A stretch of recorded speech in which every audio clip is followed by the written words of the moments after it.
Então, com vocês, João Cortese, mediando aí a próxima mesa sobre Darwin. Bom, boa tarde a todos. Obrigado ao Paulo e à Maria Alice pela possibilidade de mediar essa mesa.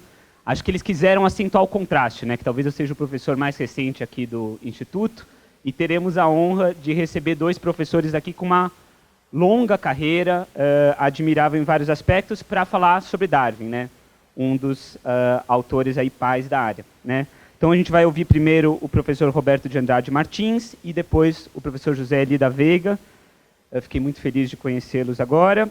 Então, o professor Roberto de Andrade Martins, não sei se eu vou conseguir discorrer sobre todo o currículo, não é fácil, né, mas vai nos falar sobre a metodologia de pesquisa do Darwin. O professor Roberto é físico pela USP, doutor em Lógica e Filosofia da Ciência pela Unicamp. Ele tem pós-doutorados pela Universidade de Oxford e Cambridge no domínio de História da Ciência. Foi professor na Física da Unicamp por, se eu não me engano, 27 anos. É autor de mais de 30 livros. Hoje, se eu não me engano, também ele é professor colaborador na Unifesp e na Fundação Municipal para o Ensino Superior de Bragança Paulista, né? Eu queria também, o professor é especialista, então, nas áreas de História e Filosofia da Ciência e a sua aplicação na educação e também no pensamento indiano, né? Eu queria ressaltar que o professor Roberto de Andrade Martins teve um papel importante na criação de alguns grupos, né? Então, aqui na USP, no grupo GHTC, o Grupo de História, Teoria e Ensino de Ciências, mas também foi um dos fundadores de 3 grupos importantes para a expansão da área de História e Filosofia da Ciência no Brasil e na América Latina, né? Então, trata-se da SBHC, a Sociedade Brasileira de História da Ciência, a AFIC, né, que é a Associação de Filosofia e História da Ciência do Cone Sul, e da ABFIB, né, Associação Brasileira de Filosofia e História da Biologia. Então, é para nós uma honra receber o professor Roberto. Obrigado. Boa tarde. Eu agradeço muito o convite para participar desse evento.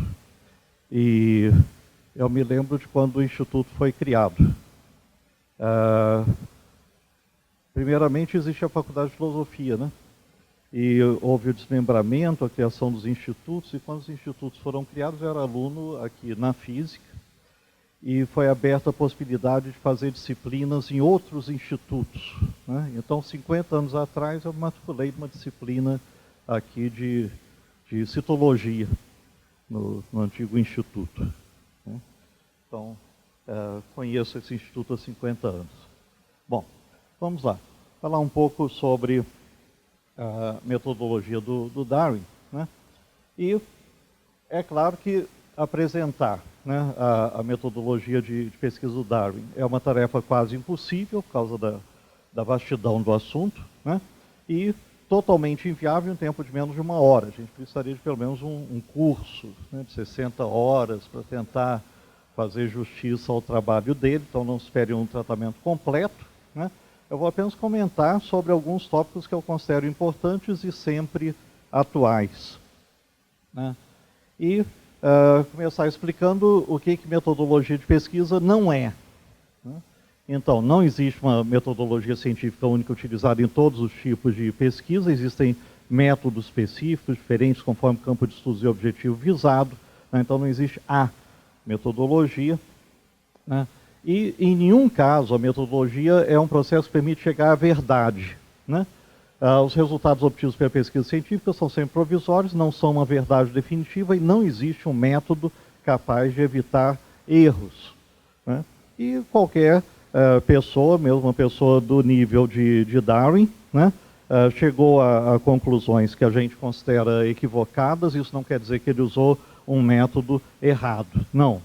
Ele usou métodos corretos, mas nada garante que você vai acertar, né? Então, eu estou usando a palavra método no sentido mais genérico, né? Método vem do latim métodos, né? Provém do grego métodos, né? Significa um modo de fazer alguma coisa, processo de completar uma tarefa, caminho em busca de certo resultado, modo de realizar uma procura ou investigação, uma estratégia, né? Estou usando aqui no sentido bem geral. E ainda explicando o que eu não vou fazer, né? Então, desde o Francis Bacon, né, no século XVII até o século XIX, diversos autores propuseram a existência de etapas definidas que deveriam ser seguidas em uma pesquisa científica, né? Então, você primeiro faz isso, depois isso, depois isso, né? Mas trata-se de uma simplificação exagerada, pois os pesquisadores não utilizam esquemas rígidos em seus trabalhos. E até hoje tem a tendência a tentar reduzir a metodologia dos pesquisadores a uma coisa muito esquemática, né? Então, por exemplo, né, o famoso método hipotético dedutivo, né? Costuma-se afirmar que o Darwin seguia esse método, ou seja, elaborava hipóteses, tirava consequências dessas hipóteses, depois as testava através de observações. Tá, ele fazia isso, muita gente faz isso, mas essa é uma descrição muito pobre, né, da estratégia de trabalho que ele utilizava, e se a gente ficar apenas nisso, a gente não vai entender o peso da pesquisa dele. Né? Como que a gente faz para conhecer a metodologia de trabalho do Darwin ou de qualquer outra pessoa? Não é, geralmente, lendo um manual de metodologia científica, né? Mas pegando as obras do Darwin, né, e lendo de um modo diferente, né? Lendo com enfoque metodológico e não querendo apenas compreender as ideias que ele estava afirmando ou defendendo, e aí então é possível perceber uma grande variedade de estratégias de trabalho que ele utilizava, né? E a gente vai ver algumas delas pegando um caso específico para discutir, né? Depois eu vou comentar um pouco mais sobre essa questão do modo de olhar os textos, né? Mas é uma coisa mais ou menos assim. Você, vamos supor, mandou construir uma casa, um arquiteto fez o projeto, engenheiro, etc. A casa está pronta, você quer saber se ela é confortável, se é boa. Mas se entrar um outro arquiteto lá, ele vai ter um olhar diferente do seu. Supondo que ninguém aqui é um arquiteto, né? Ele vai ficar olhando os detalhes, como que isso foi feito, quais são os pontos positivos, como que isso poderia ser melhorado, e eu vou usar isso no meu próximo projeto. É assim que um profissional, né, aprende com o trabalho dos outros, né? E é assim que a gente também pode aprender com a pesquisa dos outros. Bom, na origem das espécies, né, quando estava discutindo manutenção ou extinção das espécies, Darwin enfatizou que existem relações muito complexas entre os seres vivos que convivem em uma mesma região, né, uma questão ecológica, embora não usasse esse termo, e deu alguns exemplos, e eu vou começar por um deles. Então, eu vou primeiro ler a citação toda, depois eu vou analisar alguns pontos. Fico tentado a dar mais um exemplo que mostra como plantas e animais remotos na escala da natureza estão ligados por uma rede de relações complexas. Posteriormente, terei a ocasião de mostrar que a exótica Lobelia fulgens nunca é visitada em meu jardim por insetos e, consequentemente, por sua estrutura peculiar, nunca produz uma semente. Quase todas as nossas plantas orquidáceas exigem de forma absoluta a visita de insetos para remover suas massas de pólen e, assim, fertilizá-las. Descobri, a partir de experimentos, que as mangavas, foi a escolha que eu fiz de tradução para humblebees, que é a mesma coisa que bumblebees, né, são quase indispensáveis para a fertilização do amor perfeito, Viola tricolor, pois outras abelhas não visitam esta flor. Também descobri que as visitas das abelhas são necessárias para a fertilização de alguns tipos de trevo. Por exemplo, 20 cabeças de trevo holandês, Trifolium repens, produziram 2.290 sementes, mas outras 20 cabeças protegidas das abelhas não produziram uma sequer. Da mesma forma, 100 cabeças de trevo vermelho, Trifolium pratense, produziram 2.700 sementes, mas o mesmo número de cabeças protegidas não produziu uma única semente. Somente as mangavas visitam o trevo vermelho, pois outras abelhas não conseguem alcançar o néctar. Foi sugerido que as mariposas podem fertilizar os trevos, mas duvido que possam fazê-lo no caso do trevo vermelho, pois seu peso não é suficiente para defletir as pétalas laterais. Portanto, podemos inferir como altamente provável que se todo o gênero de mangavas fosse extinto ou muito raro na Inglaterra, o amor perfeito e o trevo vermelho se tornariam muito raros ou desapareceriam totalmente. O número de mangavas em qualquer distrito depende em grande número do número de camundongos do campo, que destroem seus favos e ninhos. E o coronel Newman, que observou durante muito tempo os hábitos das mangavas, acredita que mais de 2/3 deles, dos ninhos, são destruídos assim pelos camundongos do campo por toda a Inglaterra. Ora, o número de camundongos é amplamente dependente, como todos sabem, do número de gatos. E o coronel Newman diz, perto de vilas e pequenas cidades, encontrei que os ninhos das mangavas são mais numerosos do que em outros lugares, o que atribui ao número de gatos que destroem os camundongos. Portanto, é bastante plausível que a presença do animal felino em grande número em um distrito possa determinar, através da intervenção primeiro de camundongos e depois de abelhas, a frequência de certas flores naquele distrito, né?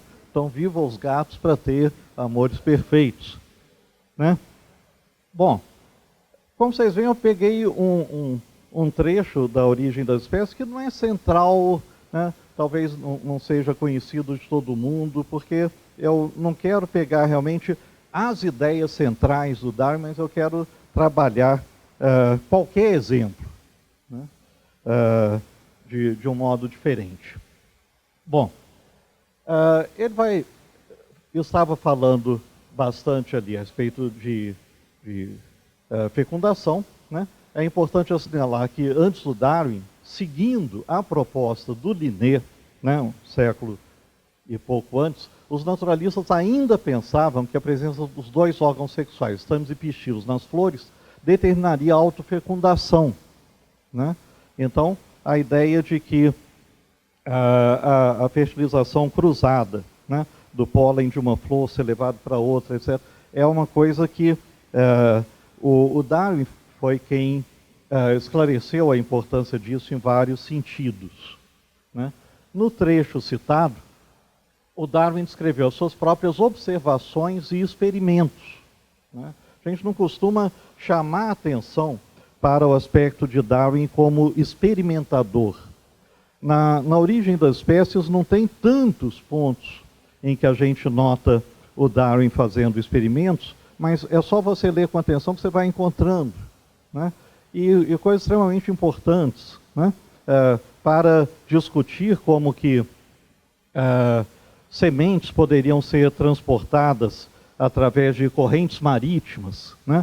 Eles perguntam se as sementes sobreviveriam a ficar um bom tempo dentro de água salgada, né? E continuando capazes de produzir plantas. Aí ele faz experimentos para ver isso, né? Que eu saiba, a primeira pessoa que faz experimentos desse tipo. Tá cheio de experimentozinhos, né, no meio da Origem das Espécies. E aqui, vocês vejam, essa frase está falando de uma planta exótica, né?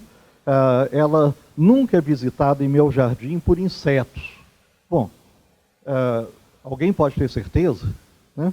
Será que ele ficou 24 horas por dia, durante anos, olhando as flores para ver se nenhum inseto ia lá, né? Não, né? Mas observando provavelmente que os canteiros, né, que ele tinha lá em Downhouse, né? Os canteiros de flores, muitos ficavam cheios de insetos e os canteiros particulares dessa flor não tinham insetos, né? E, consequentemente, por sua estrutura peculiar, que eu já vou explicar, ele vai explicar a verdade, nunca produz uma semente, né? Bom, então aqui a gente tem generalizações de observações, né?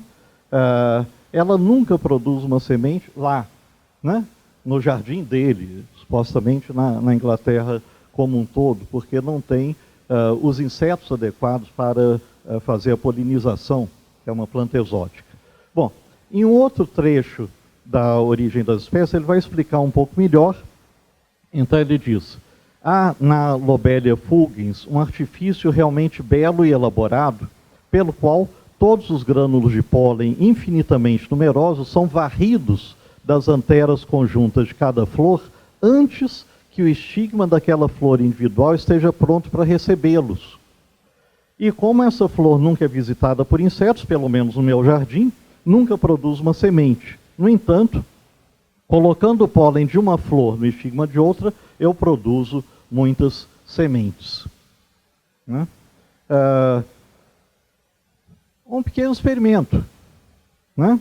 Ele se dedicou muito a experimentos botânicos, isso vai aparecer mais para frente aqui, no período de 2 décadas depois da publicação da Origem das Espécies. Bom, decompondo esse trecho, a gente pode notar observações e um experimento. Né? Primeira observação, né? Todos os grânulos de pólen infinitamente numerosos são varridos das anteras conjuntas de cada flor antes que o estigma daquela flor individual esteja pronto para recebê-lo. Diferença de tempo de maturação, né? Então foi uma coisa que ele observou, ele não está citando um outro autor. Né? Outra observação, essa flor nunca é visitada por insetos, pelo menos no meu jardim. Terceira, nunca produz uma semente. Né? Naturalmente. No entanto, então ele faz um experimento. Né? Mas como é que essa flor não produz semente? Né? Então vamos ver se ela produz uma semente dessa maneira. Colocando o pólen de uma flor no estigma de outra, eu produzo muitas sementes. Né? E lendo com atenção a Origem das Espécies, a gente vê que está repleto de coisas desse tipo. Claro que muitas vezes ele está citando outros autores, sim, né? Mas tem um volume gigantesco de coisas que ele próprio observou. Né? Cada uma dessas observações é, na verdade, uma indução, uma generalização, baseada em um grande número de observações individuais. Né? Essa flor nunca é visitada por insetos, pelo menos no meu jardim, certamente não foi uma observação casual de um dia ele chegar e ver que não tinha nenhum inseto e já concluir. Ele era uma pessoa bastante cuidadosa. Né? E na fase madura dele, ele passava em torno de 1 hora por dia visitando as plantas, seja no jardim, seja nas estufas que ele tinha. Cada um dos muitos resultados experimentais que Darwin descreve em suas obras também é, na verdade, uma indução, uma generalização baseada em diversos experimentos individuais. Né? Então, colocando o pólen de uma flor no estigma de outra, eu produzo muitas sementes. Será que ele fez isso uma única vez? Né? Aqui ele não descreve quantas vezes ele fez e tal, mas em outros casos ele vai descrever com quantas plantas ele fez o experimento e o resultado. Né? E era uma pessoa extremamente paciente e meticulosa nas observações e nos experimentos. Né? Bom, então, voltando ao trecho que foi citado, né? Quase todas as nossas plantas orquidáceas exigem de forma absoluta a visita de insetos para remover suas massas de pólen e assim fertilizá-las. Né? E a questão das orquídeas, né, atraiu tanto a atenção do Darwin que ele escreveu um livro inteiro sobre a fecundação das orquídeas, né, o papel dos insetos, que tipo de inseto, e quais os dispositivos que as orquídeas têm para atrair os insetos e para selecionar também os insetos que vão produzir a polinização. Né? Então, uma coisa que aparece assim de passagem na Origem das Espécies pode corresponder a um volume gigantesco de trabalho que ele fez. Né? E, no caso, trabalho pessoal. Né? A gente tem obras do Darwin com estilos muito diferentes. Né? A Origem das Espécies, se você só lê a Origem das Espécies, dá a impressão de que quase tudo que ele fez se baseou em dados de outros naturalistas, muito pouco dele. Né? Porque vai citando, não tem as referências bibliográficas, né? Porque ele deixou isso para a versão longa do trabalho, aquilo lá era só um abstract, né? Mas ele vai citando nomes e nomes e nomes e nomes, nomes. É uma coisa impressionante o que ele lia. Mas tem a parte dele, né, de se sentar e estudar detalhadamente algumas coisas que o interessaram mais. Né? Bom, continuando a análise daquele trecho, né, descobrir a partir de experimentos, né, então agora ele está claramente se referindo a experimentos que ele fez, que as mangavas, bumblebees, são quase indispensáveis para a fertilização do amor perfeito, pois outras abelhas não visitam esta flor. Então, não ocorre autofecundação e ele não via outros tipos de insetos e abelhas nas flores do amor perfeito. Né? E ele vai fazer experimentos a respeito disso. Né? Também descobrir, a linguagem está dizendo claramente, eu fiz. Né? Descobri que as visitas das abelhas são necessárias para a fertilização de alguns tipos de trevo, por exemplo, 20 cabeças de trevo holandês, então agora tem um pouco mais de detalhes. Né? Então ele pegou o trevo holandês, que essa é a flor dele, né? 20 cabeças de trevo estavam sem nenhuma proteção, né? E então houve a polinização pelas abelhas e as 20 cabeças produziram 2.290 sementes. Né? Contou. Né? Mais outras 20 cabeças protegidas das abelhas, colocando um saquinho de filó, né? Não produziram uma semente sequer. Né? Então, um experimento quantitativo. Sim, ele está contando. Né? E o número é marcante, né? Porque dá para ver realmente que sem a presença das abelhas não produziu sementes. Né? E a mesma coisa para o trevo vermelho, né? 100 cabeças aí as flores, né, que ele estudou, né? Sem proteção, produzia 2.700 sementes, mas mesmo o número de cabeças protegidas com saquinho de filó não produziu uma única semente. Somente as mangavas visitam o trevo vermelho, pois outras abelhas não conseguem alcançar o néctar. Então elas é que são as responsáveis pela polinização. Né? E aí ele vai fazer aquela análise com a questão dos ninhos das mangavas são atacados pelos camundongos do campo, os gatos, esse negócio todo. Né? Aí ele dá o devido crédito para as fontes que ele utilizou. Ele não vai ficar dizendo, né, eu observei os ratos. Não, ele vai citar um determinado indivíduo aí, do qual vocês nunca ouviram falar, né, o coronel Newman. Né? Alguém já estudou os trabalhos do coronel Newman? Né? Só o Darwin. Né? Bom, e o que impressiona em todas as obras dele é o conhecimento da literatura relevante. Né? Quando precisa de alguma informação, ele pinça alguma coisa e apresenta, às vezes, um autor inesperado. Né? Consegui até uma imagem desse coronel. Né? Por que tem uma imagem dele disponível na internet? Porque ele era um sócio de um banco. Né? Foi um cara rico, etc. Não é por causa de ser um naturalista, é um naturalista amador. Né? Publicou esse trabalho que está a referência aqui. Né? Bom, como é que o Darwin achou esse trabalho? Né? Ele foi para a internet? Né? Então, o Darwin tinha um imenso conhecimento a respeito daquilo que se publicava a respeito de geologia, zoologia, botânica. Né? Notemos que não era possível procurar na internet as informações relevantes, era preciso ler sistematicamente livros e periódicos fazendo anotações. Né? Tem que ter paciência e curiosidade, isso não faltava para ele. Né? Então, ele tinha, essa é a biblioteca, uma parte da biblioteca da casa dele. Né? Depois foi para o Instituto de Botânica da Universidade de Cambridge. Tudo, não só as coisas de botânica, mas toda a biblioteca dele foi para lá. Né? E ele lia sistematicamente e fazia anotações que podiam ser úteis ou não. Né?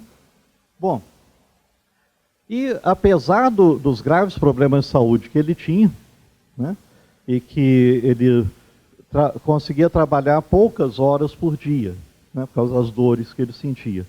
Ele estudava uma imensa quantidade de horas, procurando estabelecer conexões com as suas questões de pesquisa, ou às vezes por mera curiosidade, né, movido pela sua enorme vontade de conhecer.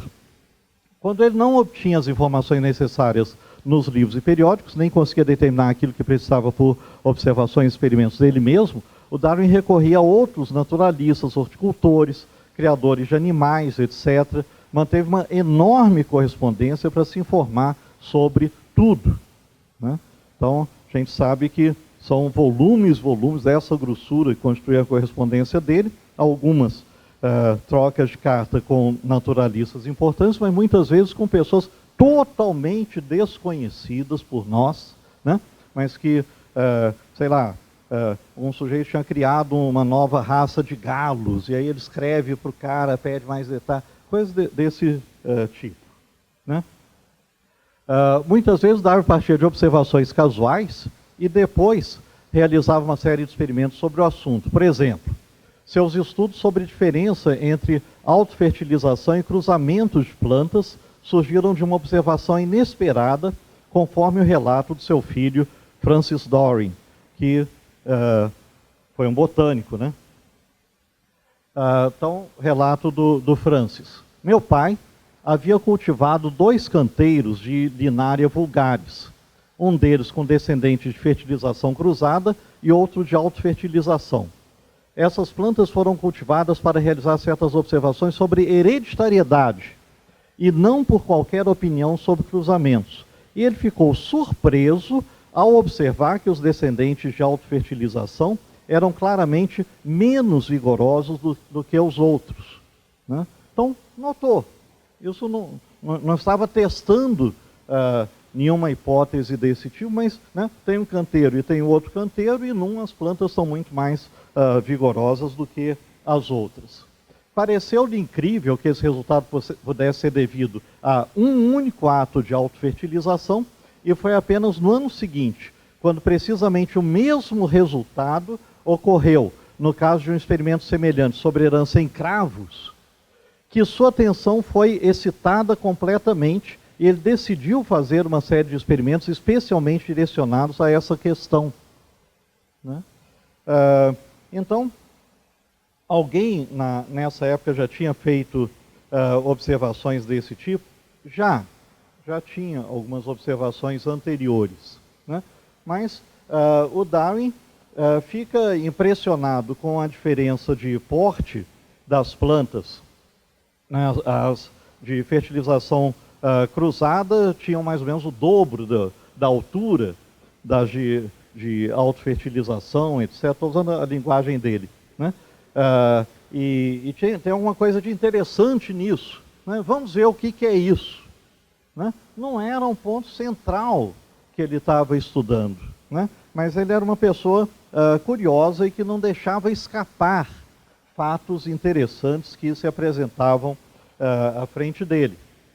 Né? E o Darwin realizou centenas de experimentos sobre o assunto, né, com a ajuda do filho, Francis, e de um jardineiro na sua residência. Né? Essa é a principal estufa, né, lá na antiga casa do Darwin, foi conservada. Né? E essa é uma gravura da época, supostamente representando o Darwin lá na estufa. Né? E agora o Darwin relatando, né, fui levado a fazer durante 11 anos os numerosos experimentos registrados neste volume. Né? Um livro dessa grossura. Né? Por uma mera observação acidental, e de fato foi necessário que o acidente fosse repetido, como o filho dele relatou, antes que a minha atenção fosse despertada completamente para o fato notável de que as mudas de parentesco autofecundados são inferiores em altura e vigor às mudas de parentesco cruzados, mesmo na primeira geração. Bom, é impressionante o número de monografias que o Darwin escreve, pegando um tópico específico, né, e vamos investigar isso melhor. As minhocas. Vamos estudar melhor as minhocas e a produção o efeito delas no solo. E aí publica um livro, depois de anos de estudo sobre isso. Né? Esses estudos e experimentos de Darwin estão relacionados, esses de cruzamento e autopolinização, estão relacionados no contexto de sua teoria mais ampla com vários aspectos, tais como explicação das vantagens da reprodução sexuada em relação à sexuada. Né? Bom, então, qual é a vantagem, né, da existência de dois sexos? Né? É uma coisa que ele discute bastante na origem das espécies. E se o Linné estivesse correto, né, e as plantas se autofecundassem, qual seria a diferença disso para uma reprodução assexuada? Né? Difícil indicar alguma diferença. Né? E então, quando ele descobre que a autopolinização nas flores não é tão eficiente quanto a reprodução cruzada, quando o pólen de uma fecunda a outra flor, né? Ele começa a perceber que tem argumentos bons, né, para justificar a importância da reprodução sexuada no reino vegetal. Né? Ele vai estudar muita coisa a respeito disso. Né? E um outro ponto em que ele vai utilizar essas observações que ele faz é ele vai defender que, né, há uma maior viabilidade dos descendentes de organismos ligeiramente modificados em relação aos organismos não modificados, porque esses ligeiramente modificados, quando há uma reprodução cruzada, tanto vegetais quanto animais, né, produzem descendentes que são mais vigorosos. Né? Essa parte do trabalho dele, a gente não aceita muito as conclusões em alguns aspectos, isso não tem a menor importância. Eu só estou querendo dizer que cada coisinha que ele estuda, ele tenta conectar com outras e inserir dentro da visão geral dele de como o universo biológico funciona. Né? Então, toda a obra do Darwin, né, forma uma imensa rede de hipóteses, de observações, explicações, experimentos, argumentos, esclarecimentos, né? Cada parte se conectando às outras e reforçando-se mutuamente. Né? Esse aspecto do reforço mútuo é muito interessante na estratégia dele de apresentação das ideias, porque às vezes ele, na origem das espécies, a gente nota isso muito. Ele está apresentando uma determinada ideia, né? Aí diz, e mais tarde eu vou mostrar, né, evidências a favor disso. Né? E vamos em frente. Né? Aí depois ele vai voltar àquele assunto, né? Mas depois que essas evidências agora têm sentido, que a pessoa já entendeu qual é o significado delas dentro do contexto todo. Né? E é claro que ele próprio diz isso explicitamente, né? A teoria conduz, de um modo geral, às observações, aos experimentos e à busca de informações que ele faz para formar essa rede toda. Né? Bom, lendo as obras do Darwin, a gente pode captar uma porção de aspectos metodológicos interessantes e aí, né, colocar essa pergunta. Suponhamos que agora que uma pessoa quer seguir exemplos de Darwin, que tipo de método ou estratégia ela poderia utilizar? Né? E então, aqui eu quero enfatizar que justamente aquele negócio, usar um método hipotético dedutivo, é muito pobre. Né? O que a gente pode aprender com ele? Né? Então, ler muito, né? Estudar, anotar tudo que imagine que possa algum dia vir a ser utilizado em suas pesquisas, ou não, porque é legal aprender. Né? É uma pessoa que quer aprender, quer ler, quer conhecer o mundo, né, em todos os sentidos. Né? manter uma enorme curiosidade por tudo que se refere ao seu campo de estudos, mesmo se não souber onde vai chegar com isso. Né? Curiosidade gigantesca, parece uma criança, né? Querendo ver mais, conhecer mais sobre a natureza. Utilizar uma energia inesgotável, apesar da problemas de saúde dele, como eu já frisei, né? Com muitas observações e experimentos, sem se preocupar com tempo ou prazos. Ah, mas eu tenho relatório que eu tenho que fazer. Esse é um aspecto meio delicado para a gente. Né? Mas tem historiadores que brincam com o negócio da, né? Parece que ele não queria terminar nunca, né, as pesquisas dele. Então vai prolongando, vai acrescentando mais coisas, o negócio se arrasta, né? Feito esses experimentos que eu sei. 11 anos, né, fazendo os experimentos com as plantas. Né? Ia dar problema com a FAPESP, né? Bom, pensar, né? Claro que não basta ir para o campo e nem ler. Pensar, anotar, analisar suas próprias ideias. Né? Então, todo esse aspecto de reflexão. Procurar modos de testar se elas se sustentam ou não diante de observações e experimentos. Essa é uma preocupação constante dele. Né? Como que eu posso saber se isso de fato funciona ou não? Como que eu posso testar essas coisas? Né? E não devemos nos esquecer também de alguns valores na pesquisa científica, né? Seriedade, honestidade, amor pela ciência, respeitar e dar o devido crédito às contribuições alheias, né? E outros valores que estão bem exemplificados, eu acredito, na obra e na vida do Darwin. É claro que esses são apenas alguns exemplos de estratégias que podemos aprender com o Darwin, né? E infelizmente não existe uma receita para se tornar um novo Darwin. Né? Podemos sim fazer uma releitura de suas obras, prestando mais atenção ao seu método. Como que ele fez isso? Né? E é claro que se você é um biólogo e está lendo a origem das espécies, você está muito mais preocupado com as ideias, com a argumentação. Né? Mas tente reler alguns pedaços da origem das espécies, preferivelmente uma parte que você não acha legal, né? Tentando pensar, mas como é que ele fez isso? Né? Qual foi a estratégia de trabalho que ele utilizou para constituir isso? Né? E a gente pode então captar esses elementos metodológicos e nos inspirar em seu método para a nossa própria pesquisa. Tá? Obrigado.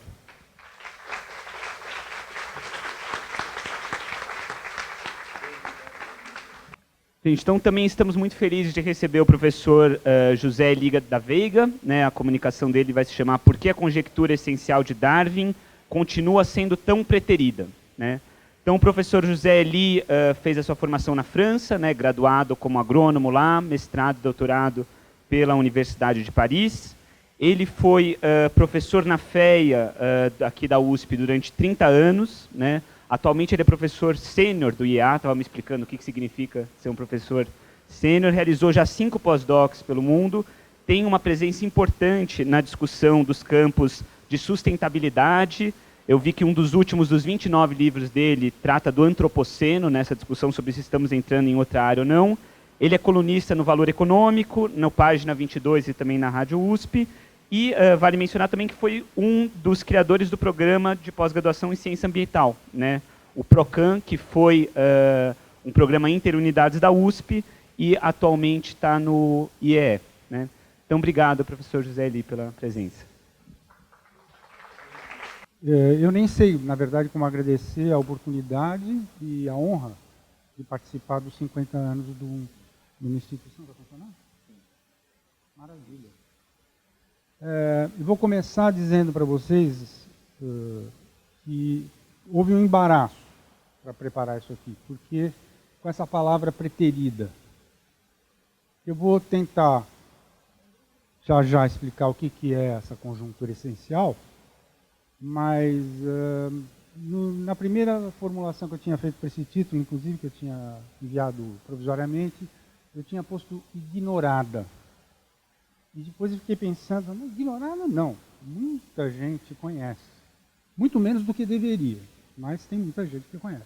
Mas será que eles entenderam? E eu não sei se a palavra preterida é correta, mas o fato é que eu vou tentar explicar basicamente para vocês é que me parece que, como alguns autores estão usando essa expressão, a revolução darwiniana não se completou. E eu acho que ela não se completou essencialmente porque o cerne do pensamento do Darwin escapa ainda a muitas das ciências que poderiam se beneficiar dele. Bom, então, isso que eu estou chamando de conjectura, que eu disse agora, o cerne, o Mayr, que aí dispensa apresentações num instituto como esse, né, chama de princípio. Toda a obra, ele é certamente talvez um dos principais filósofos da biologia, e ele disse que esse é um princípio do Darwin. O Dennett, que é um filósofo darwinista, inclusive, que se diz adepto de uma coisa que nem muita gente conhece, mas é do pessoal do darwinismo universal, na linha do Dawkins, né? Ele chama isso de algoritmo. Ele acha que o Darwin descobriu um algoritmo sem perceber. E eu prefiro a opção aqui do professor Hodgson, que é um economista, que escreveu, inclusive, um livro com esse título, A Conjectura de Darwin. O que é isso? O que é essa conjectura? Qual é esse cerne? Então, aqui, isso que o Mayr chama de princípio, o Dennett chama de algoritmo, o Hodgson chama de conjectura, basicamente é isso aqui. Eu estou me referindo, evidentemente, a populações, a coletivos, esse raciocínio não poderia ser aplicado a algo como um indivíduo, mas se eu estou frente a populações coletivas, eu observo que existe, por um lado, uma variação natural que é aleatória, por outro, uma pressão que gostam sempre de dizer que é ambiental, do meio ambiente, etc., mas essencialmente é uma pressão natural, em grande parte, e que é, ao contrário, determinista. Por que eu pus de cara em vermelho e entre aspas? Porque, evidentemente, pesquisas recentes poderão dizer que não é 100% aleatória. Tem casos em que ela não é aleatória. E aí pode ter uma polêmica importante sobre isso, mas o grosso, 99, não sei quanto por cento das vezes, constata-se que a variação é aleatória. Do outro lado, essa tal pressão do meio ambiente, uma pressão ambiental, ela é quase sempre determinista.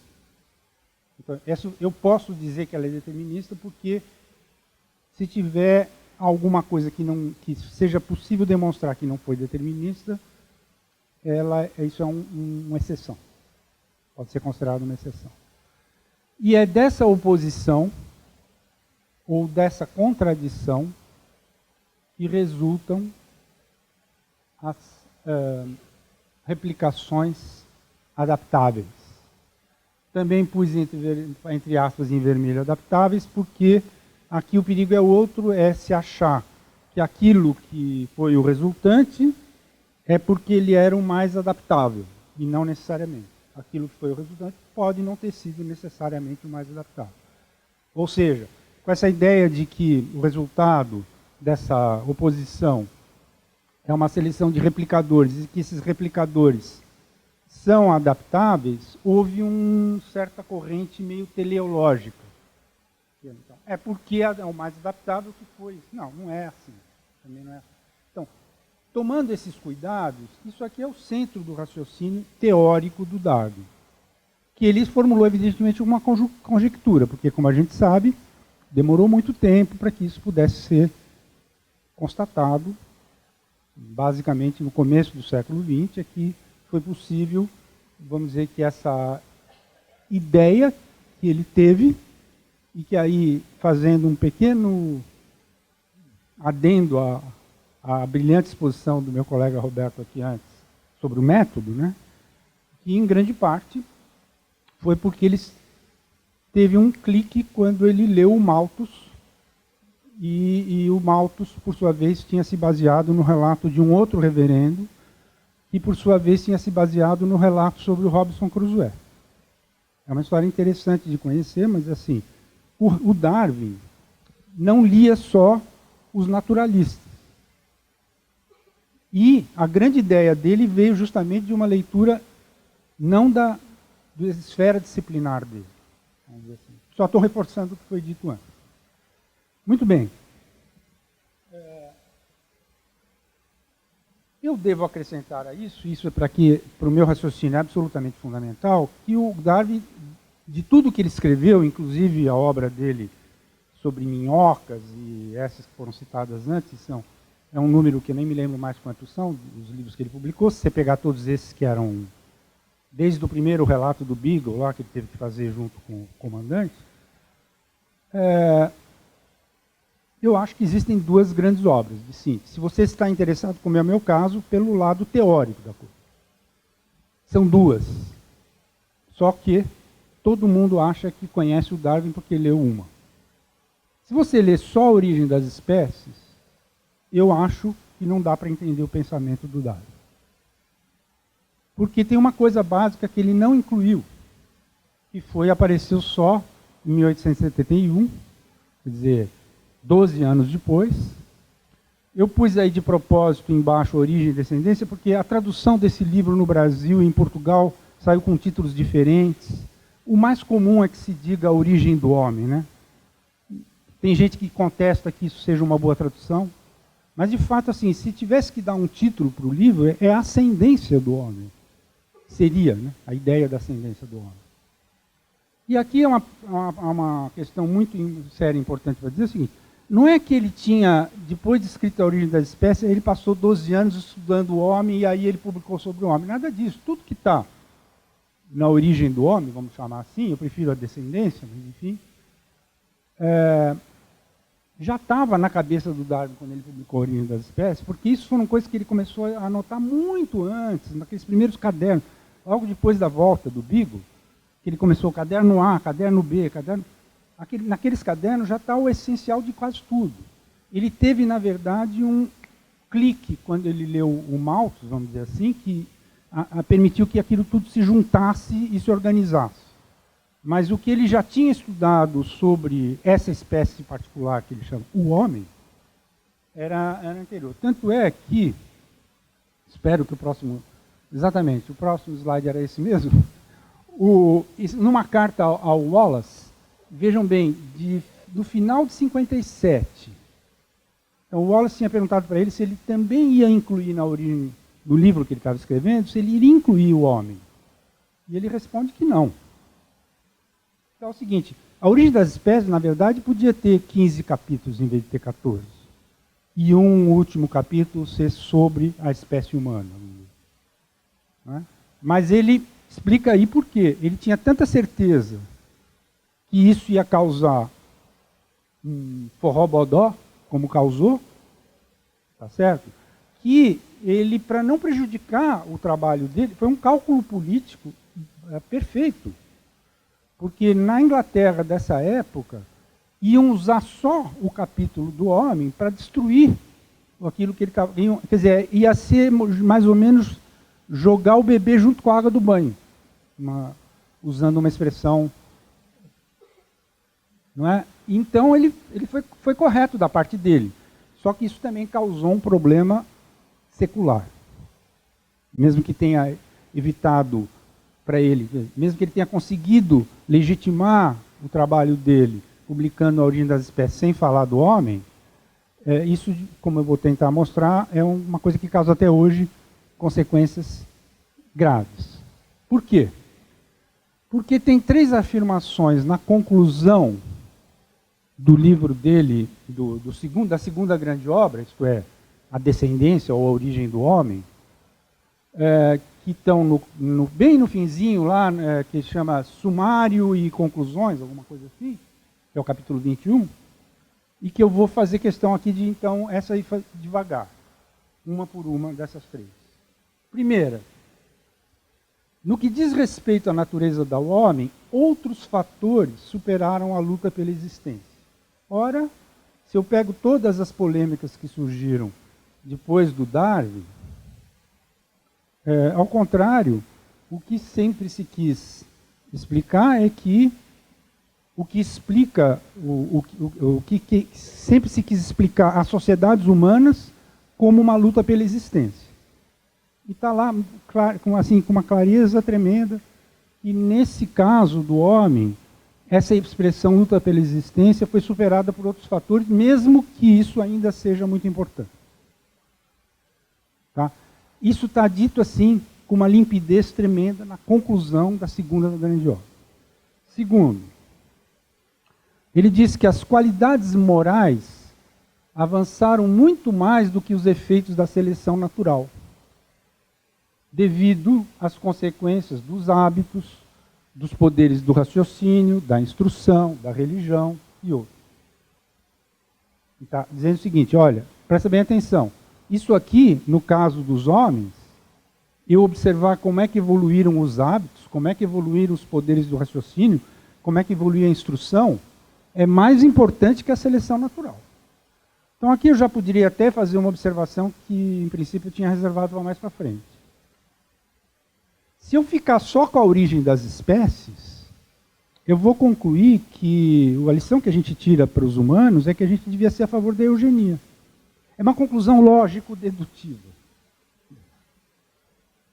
Eugenia, é assim, a gente teria que ajudar a seleção natural.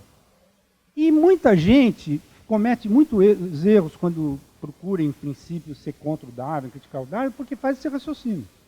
Que não tem, não tem nada a ver com o pensamento do Darwin isso. Como eu estou tentando exemplificar aqui.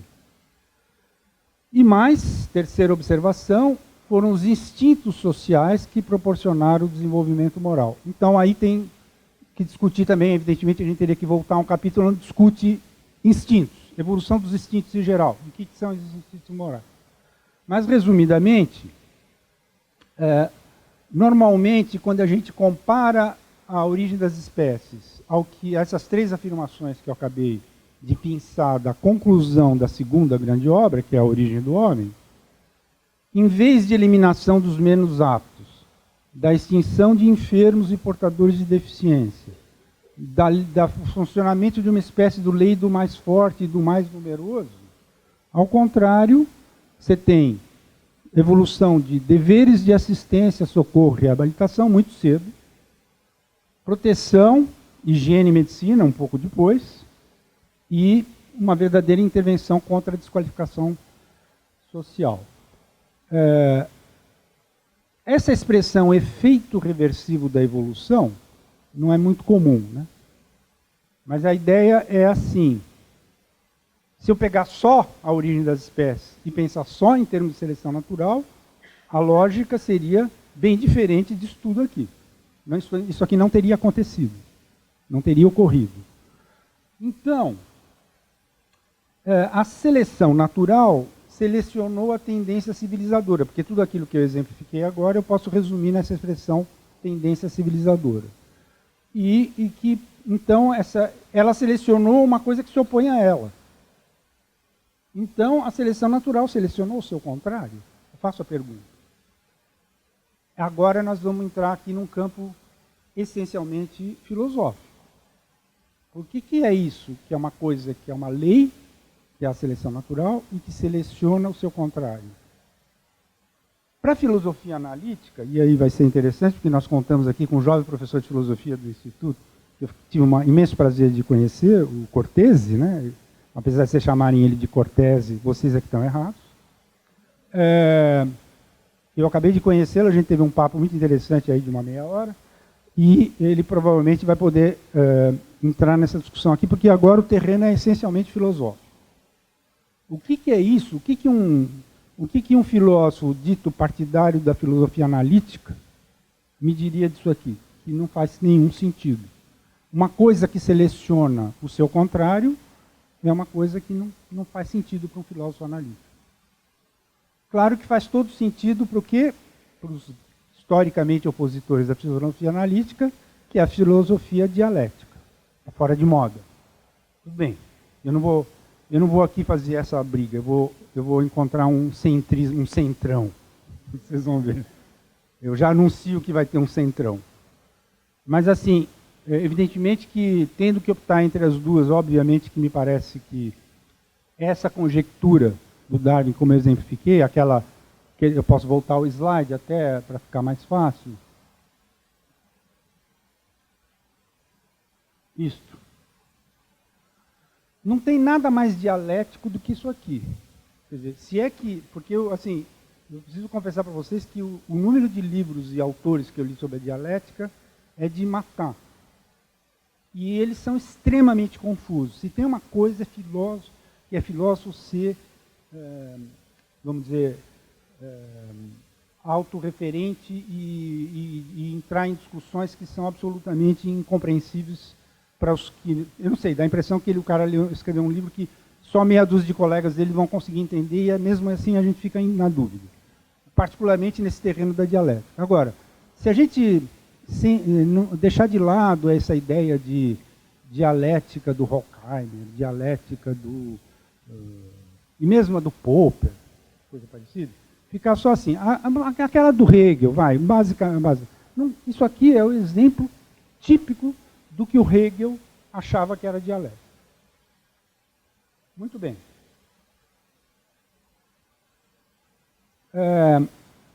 Quando eu disse para vocês que tem uma outra saída, é esta. Por coincidência. Como?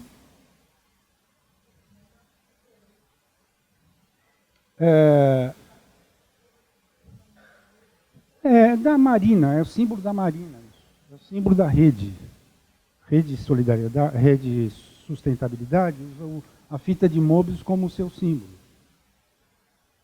Então, mas isso não é por aí. O que me interessa aqui é o seguinte, esse Möbius, não sei se a pronúncia exata é essa, gozado que eu fui ver a data, 1858, não é tão próximo. Mas isso aqui basicamente está dizendo isso aqui. Em princípio só tem um lado, mas tem dois. Então, esse enigma que até hoje parece que se... vamos dizer, causa muito entre os matemáticos, fundamentalmente, depois nós vamos poder ver isso, que essa ideia que ele representou com essa figura, é usada por minha principal fonte nessa questão, que é o Patrick Thor, que se não for conhecido, então eu faço questão de ser o ponto principal da minha exposição apresentá-lo. Porque, do meu ponto de vista, ele é o criador desse instituto, Charles Darwin, só que isso é na França. Então, ele é um cara que publica fundamentalmente em francês, muito pouca coisa dele em inglês, e é um sujeito que organizou, nesse instituto, uma coisa impressionante em termos de juntar obra do Darwin, tudo quanto é... É difícil imaginar que isso possa ser feito em outro país, que não tenha sido na própria Inglaterra, mas ele dedicou a isso. É uma história muito interessante, a história dele, pessoal, por que ele foi se dedicar a esse assunto, tendo sido, originalmente, tendo uma formação de Sciences Po, de filosofia, etc. Em português, o único livro dele que existe é esse aí, que é muito bom, muito interessante. E que explica, inclusive, chega a explicar essa questão do efeito reversivo com a fita de Möbius. Então é o seguinte, eu faço uma espécie de paradinha aqui para dar uma organizada. O que eu disse até agora foi que existe uma conjectura central, que essa conjectura não é entendida teoricamente pela maior parte das pessoas que se dedicam só ao lado empírico da origem das espécies, mas que, além disso, o pensamento central do Darwin não é uma coisa que está restrita à história natural, mas ela incide também nas humanidades, na sociedade, portanto, nas ciências que estudam, pretensas ciências que estudam a humanidade, que são as ciências humanas, como se diz, né? E que, para isso, vamos dizer, a principal questão, minha principal ideia é de que essa tal conjectura que eu procurei exemplificar e explicar, o alcance cognitivo dela é muito maior do que se supõe. Em outras palavras, o que eu estou dizendo é o seguinte, é absurdo achar que Darwin é assunto para biólogo. Bom, eu já fico muito feliz quando eu fico sabendo que os biólogos tomam, na formação de um biólogo, ele toma conhecimento disso. Eu queria muito saber assim, como está hoje isso em termos de ensino médio. Mas, por exemplo, eu, como não fiz carreira de biologia, eu não tive contato com o Darwin, a não ser quando eu já era professor de pós-graduação. Assim, de realmente falar, temos que parar para estudar isso aqui, porque tem implicações na teoria econômica que a gente estava começando a enxergar. Foi assim que eu entrei nesse assunto. Então, evidentemente, a pergunta que se ficaria é o seguinte, bom, mas se é assim, por que a ficha não caiu? Bom, então aí é o tal problema que eu estava dizendo antes. Houve uma imensa confusão por causa logo depois da aparição da origem das espécies, principalmente o pessoal da teoria liberal se agarrou a essa teoria para inventar um tal de darwinismo social, que causou um tremendo... Mas o pior de tudo é o seguinte aqui, isso que a gente chama das principais ciências humanas, elas meio que se constituíram, na verdade, numa negação ao Darwin. Tem agora relatos muito interessantes sobre, por exemplo, como é que o Durkheim virou o fundador da sociologia. Existia um competidor, um professor que eu vou ter dificuldade de lembrar o nome agora, que dirigia o departamento de Ciências Sociais da London School of Economics, da LSE. Ele não era inglês, ele era, acho que finlandês. Era um finlandês darwiniano. Notem que eu evito usar demais a expressão darwinismo. Acho que a expressão darwinismo me parece muito doutrinária. Mas assim, alguém que adota e que compreende a teoria do Darwin e procura utilizá-la, não é necessariamente um darwinista no sentido que isso pegou como se fosse uma doutrina. E esse finlandês teve uma polêmica muito séria com o Durkheim. E o Durkheim venceu.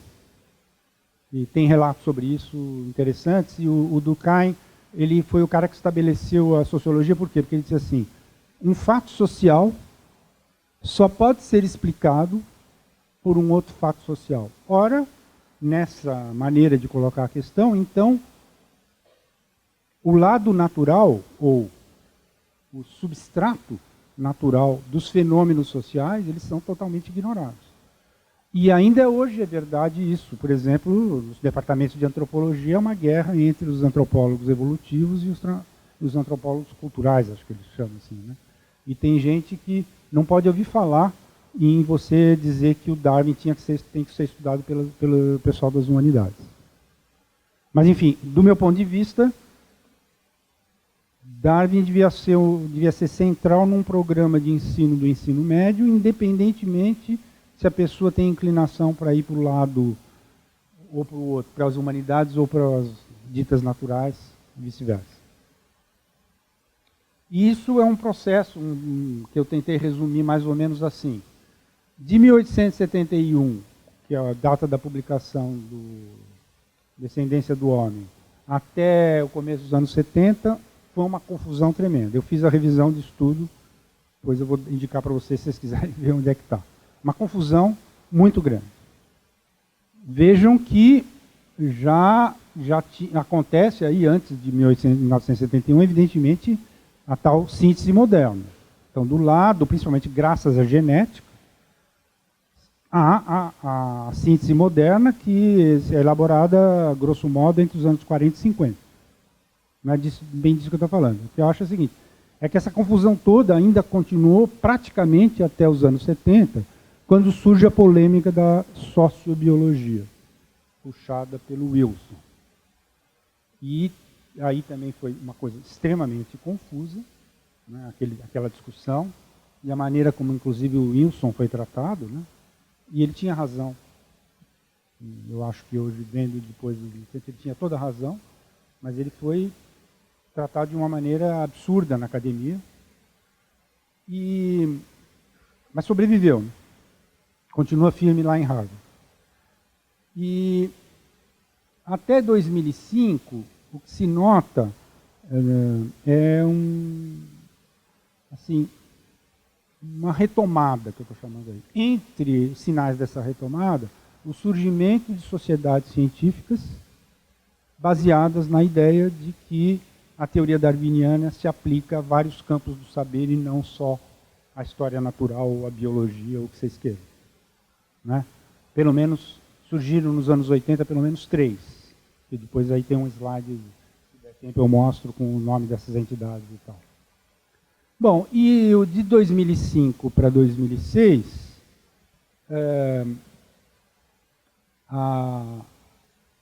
aí controvérsias que eu acho que são promissoras, mas são muitas, e que têm que ser levadas em conta. Então, por conta da redescoberta, ou por conta dessa ideia de que a revolução darwiniana não se completou, tem polêmicas importantes aí, controvérsias atuais, tanto entre biólogos como em outras áreas, que é importante conhecer. Bom, entre principalmente os biólogos, o centro de tudo isso, quer dizer, todas as pessoas que mais ou menos pensam algo parecido com o que eu expus aqui nesses minutos, não me lembro agora, não sei exatamente quantos, todo mundo que tem esse tipo de preocupação, isto é, todo mundo que acha que o alcance cognitivo da teoria darwiniana é muito mais amplo do que manter ele restrito como um assunto de biólogos, todos esses normalmente se organizam em torno desse site aqui, que está propondo o quê? Que a síntese moderna tem que ser substituída por uma síntese estendida, que eles estão chamando ali. Bom, resumindo, eu conto essas coisas muito em detalhes nesse livro, que é de 2017, e mais ou menos como uma butade, eu gostaria de dizer para vocês o seguinte, que o Dobzhansky, que vocês conhecem muito bem, porque acho que foi citado diversas vezes hoje de manhã, inclusive aqui, porque faz parte da história, vamos dizer, primordial, vamos dizer, do Instituto, né?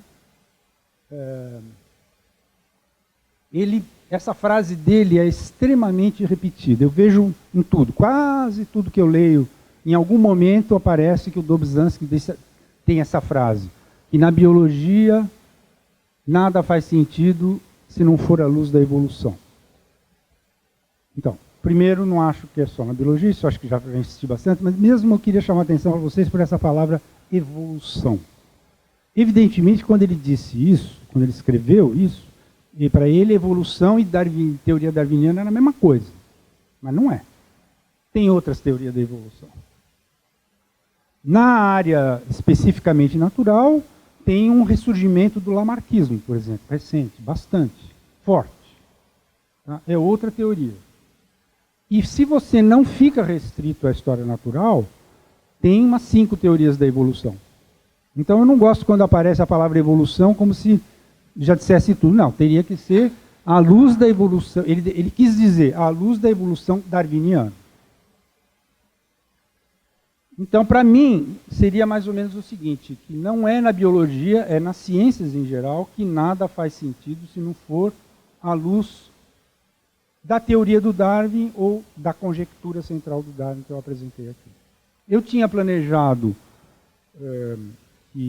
ficar absolutamente nos 40 minutos, acho que foi essa a orientação, mas eu vejo que nós estamos bem adiantados. Então, só vou mostrar rapidamente para vocês alguns slides que eu tinha colocado a mais, não para mostrar, mas pelo seguinte, porque depois, se alguém for usar o PowerPoint, tem a vantagem de que a coisa está mais documentada nos slides seguintes.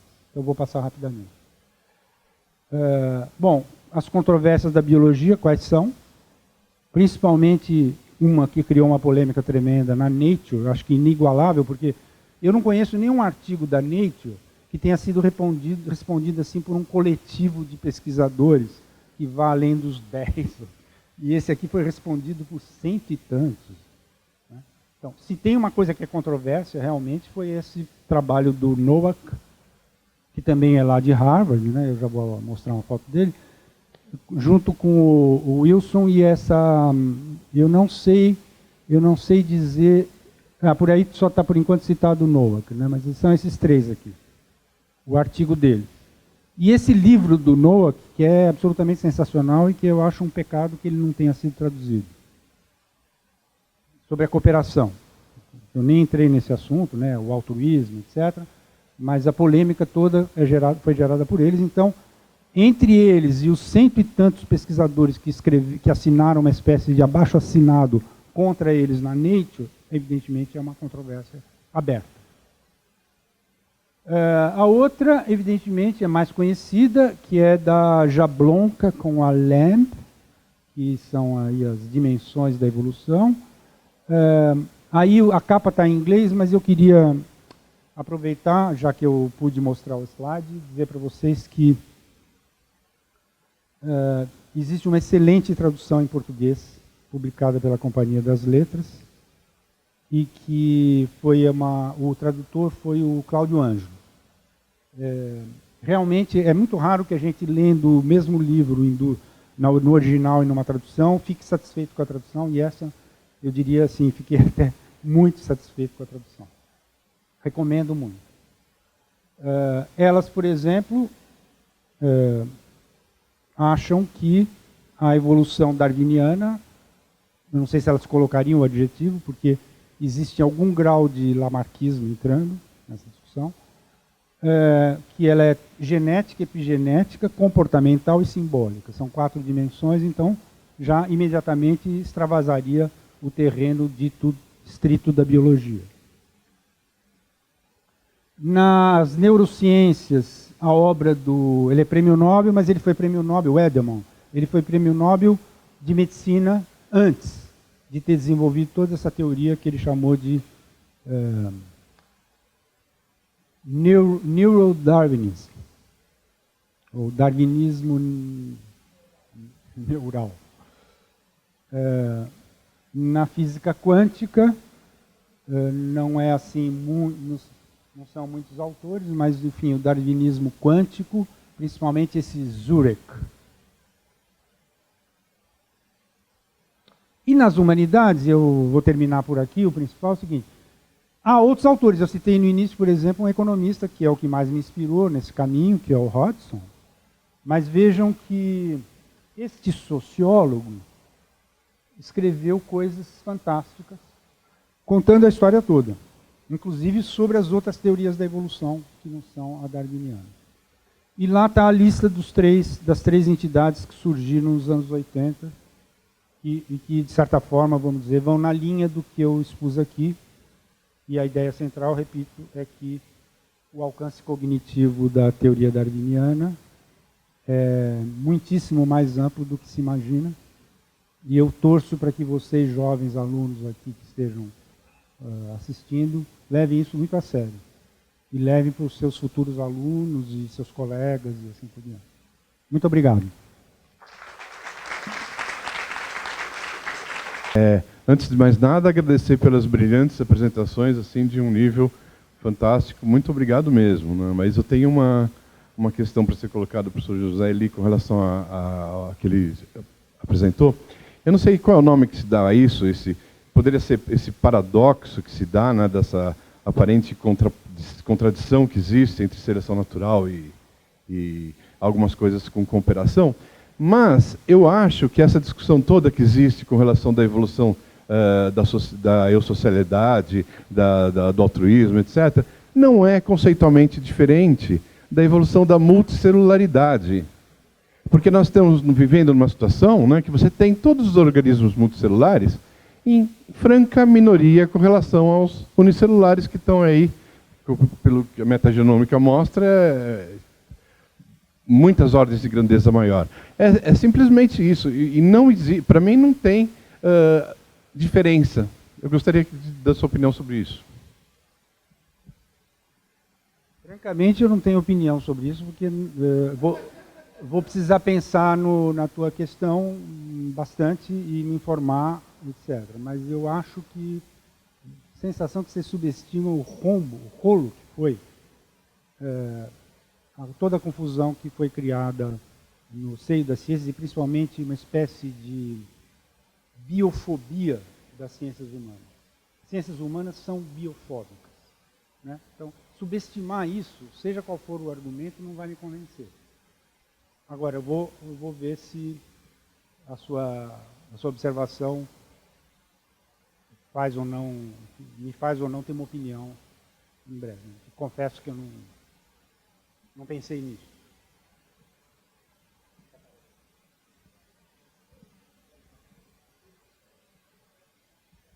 Obrigado. Eu também agradeço muito as excelentes palestras. O Zé Eli comenta sobre a questão de que você vem do lado da economia, etc. E o Roberto coloca a questão do método. Uma pergunta específica, até que ponto os dois livros do Adam Smith, publicados 100 anos antes, e principalmente a ideia da mão invisível, quando eu li isso, a minha sensação foi que, alguns livros colocam, alguns artigos pelo menos colocam a evidência de que o Darwin foi influenciado não só pelo Malthus, mas foi bastante influenciado pelo Smith, né? Então minha pergunta para vocês é, até que ponto esse método, Roberto, não seria um zeitgeist que durou séculos na Inglaterra, a metodologia do Smith, para mim, eu li primeiro Darwin, porque eu sou biólogo, agora lendo Smith, e quando eu li Smith, falei, opa, peraí, esse negócio parece realmente, intuitivamente, eu nunca tinha visto essa questão do método, mas intuitivamente para mim, falei, esse negócio parece o Darwin. E aí quando você olha a ideia da mão invisível, que gerou os Estados Unidos, e o que depois o Marx chamou de capitalismo, o que ele pregava era um processo seletivo, equilibrado, quando você deixa o sistema ao acaso. Eu queria ouvir um comentário de vocês, se vocês puderem comentar a respeito dessa influência, né?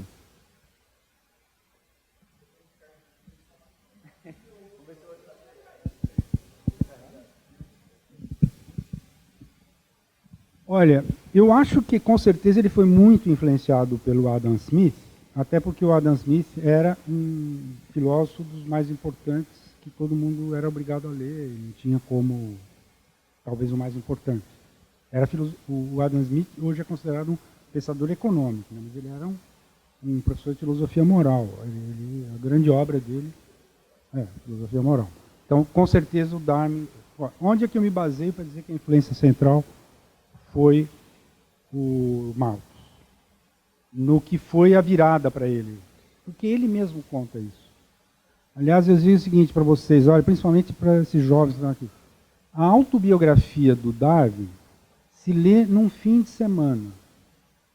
Num fim de semana se lê. Isso é curta. Quando ele escreveu essa autobiografia, ele não queria que ela fosse além dos netos, isto é, era só para a família, para o consumo próprio. Foi a família que em algum momento decidiu que ia publicar com alguma censura, porque a viúva do Darwin e a filha, sobretudo, morriam de medo do materialismo do Darwin ser motivo para que elas fossem perseguidas, a família fosse perseguida, etc. E, de fato, não faltam motivos. Tem uma passagem da autobiografia que ele fala assim, se livrar da fé cristã é a mesma coisa que um macaco deixar de ter medo de cobra. Então, é um livro que se saísse, elas censuraram para publicar. Só foi publicado na íntegra em 58 por uma descendente dele também, que era professora em Cambridge. Agora me escapa o nome. Então, eu levo muito a sério essa autobiografia, curtinha.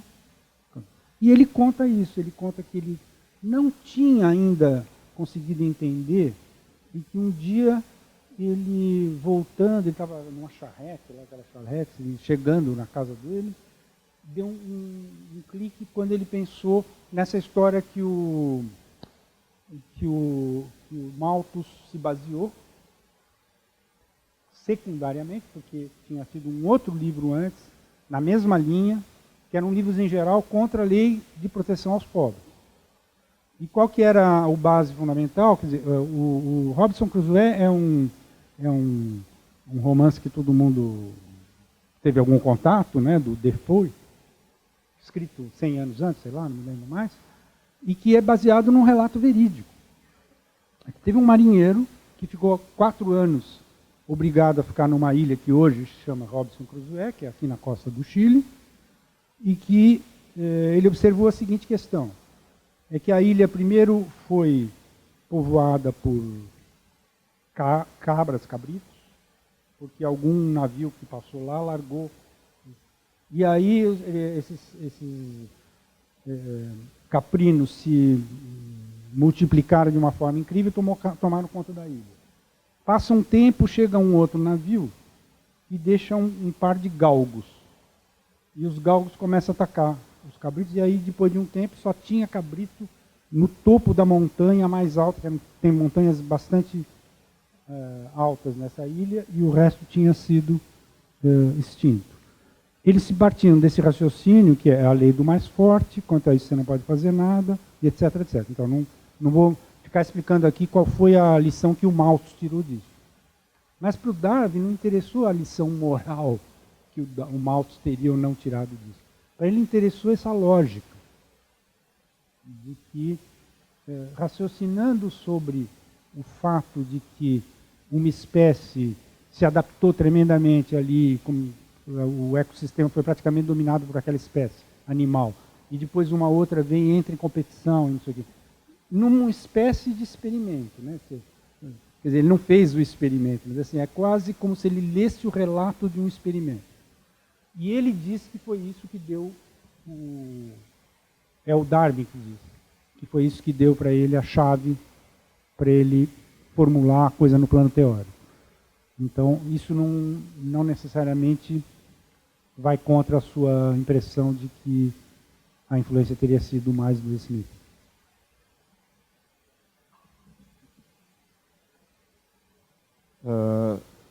Eu acho que é sempre muito difícil descobrir qual a influência mais forte, mais significativa, no caso de uma pessoa que estudava tanto sobre tudo, né? A própria pessoa talvez nem mesmo saiba medir o peso de cada influência que sofreu, porque tem a questão da época, que aí eu não saberia dizer, né, quando ele leu o quê, né? Mas às vezes uma leitura fica sendo processada dentro da pessoa, né? Mas ainda não tem as condições para aquilo eclodir de um modo mais forte, né? Então, no caso, todos esses relatos que existem da influência do Malthus, etc., né? Eu colocaria não tanto como sendo a influência mais forte, mas o gatilho, né? Agora, tinha uma carga enorme de outras coisas que ele já tinha estudado, e seria muito difícil descobrir o peso de cada uma delas, eu não conseguiria dizer. Em todo caso, releia a passagem da autobiografia, que deve estar mais ou menos numa ou 2 páginas, dele contando essa história dele com o Malthus. Aí, evidentemente, eu dei uma série de outras informações sobre a origem da coisa do Malthus, tal, que não está na autobiografia.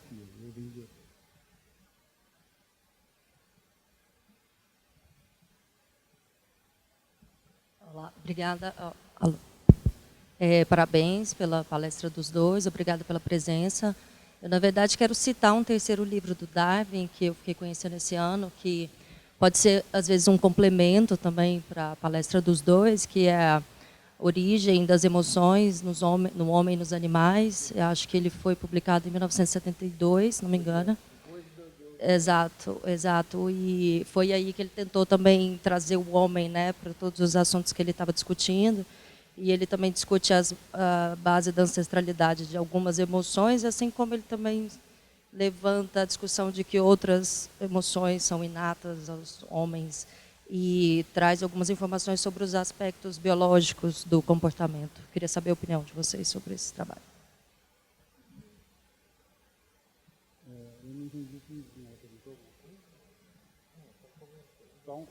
É só um complemento, né?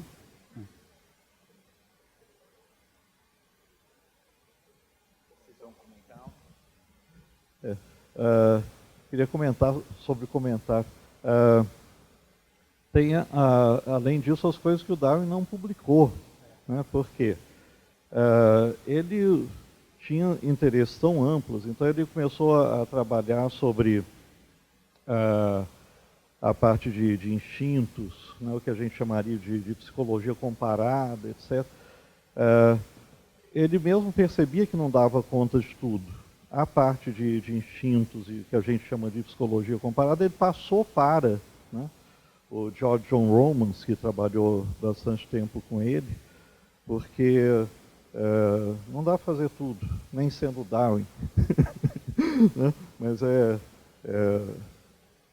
fantástico, se a gente fica só no que ele publicou, já é um mundo, né?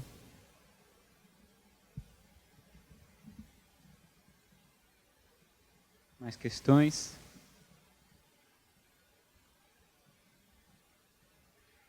Professor Roberto, é o seguinte, tem um outro aspecto que não, quer dizer, não é muito falado sobre o Darwin. Assim, ele começa a origem das espécies com a questão da variação, né? E assim, eu acho que isso daí é uma coisa importante no sentido de que é um rompimento com o pensamento platônico, de que você teria desvios do ideal. Aceitar a variação talvez tenha sido uma parte bastante importante do pensamento de Darwin. Eu gostaria que vocês comentassem isso daí.